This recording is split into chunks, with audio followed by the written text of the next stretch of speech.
50,000 ଟଙ୍କା ଶସ୍ତା ହେଲା ସୁନା। ଏବେ ନ କିଣିଲେ ପରେ ପସ୍ତେଇବେ। ଗତ ସପ୍ତାହରେ ସୁନା ଏବଂ ରୂପା ମୂଲ୍ୟ ବୃଦ୍ଧି ପାଇଥିଲା।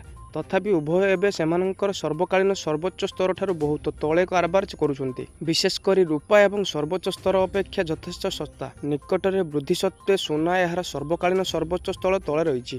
ଆଜିର ସର୍ବଶେଷ ମୂଲ୍ୟ ଅନୁଯାୟୀ 14 ଏପ୍ରିଲ ରୂପା ପ୍ରତି କିଲୋଗ୍ରାମ ଏହାର ରେକର୍ଡ ସର୍ବାଧିକ ମୂଲ୍ୟ ଅପେକ୍ଷା ପ୍ରାୟ 1.96 ଲକ୍ଷ ଶସ୍ତା।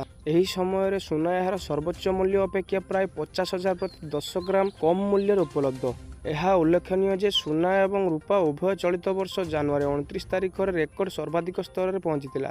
ଏହି ସମୟରେ ମଧ୍ୟରେ ରୂପାର ମୂଲ୍ୟ ପ୍ରତି କିଲୋଗ୍ରାମ 4.25 ଲକ୍ଷ ଏବଂ ସୁନାର ମୂଲ୍ୟ ପ୍ରତି 10 ଗ୍ରାମ 1.90 ଲକ୍ଷରେ ପହଞ୍ଚିଥିଲା। ଆଜି ସୁନା ମୂଲ୍ୟ 24 କ୍ୟାରେଟ୍ ସୁନା ପ୍ରତି 10 ଗ୍ରାମ 1,52,830 ଟଙ୍କା ଥିବାବେଳେ 22 କ୍ୟାରେଟ୍ ସୁନା ପ୍ରତି 10 ଗ୍ରାମ ପାଇଁ 1,40,090 ଟଙ୍କା ଏବଂ 18 କ୍ୟାରେଟ୍ ପ୍ରତି 10 ଗ୍ରାମ ପାଇଁ 1,14,620 ଟଙ୍କା ଅଛି। କ୍ରେତାମାନେ ଏହି ଜିନିଷଗୁଡ଼ିକୁ ମନେ ରଖିବା ଉଚିତ। ଖୁଚୁରା ବଜାରରେ ସୁନା ଏବଂ ରୂପାର ଅଳଙ୍କାର ମୂଲ୍ୟ IBJA ବେଞ୍ଚମାର୍କ ହାରଠାରୁ ଭିନ୍ନ। ଯଦିଓ IBJA ମୂଲ୍ୟ ସାରା ଦେଶରେ ସ୍ଥିର ରହିଛି, ଅନ୍ତିମ ଅଳଙ୍କାର ମୂଲ୍ୟରେ GST ଏବଂ ତିଆରି ଚାର୍ଜ ଅନ୍ତର୍ଭୁକ୍ତ, ଯାହା ସହର ଏବଂ ବିକ୍ରେତାଙ୍କ ଅନୁସାରେ ଭିନ୍ନ ହୋଇଥାଏ। ଏହା ପ୍ରାୟତଃ କ୍ରେତାଙ୍କ ପାଇଁ ଅନ୍ତିମ ମୂଲ୍ୟ ବୃଦ୍ଧି କରିଥାଏ।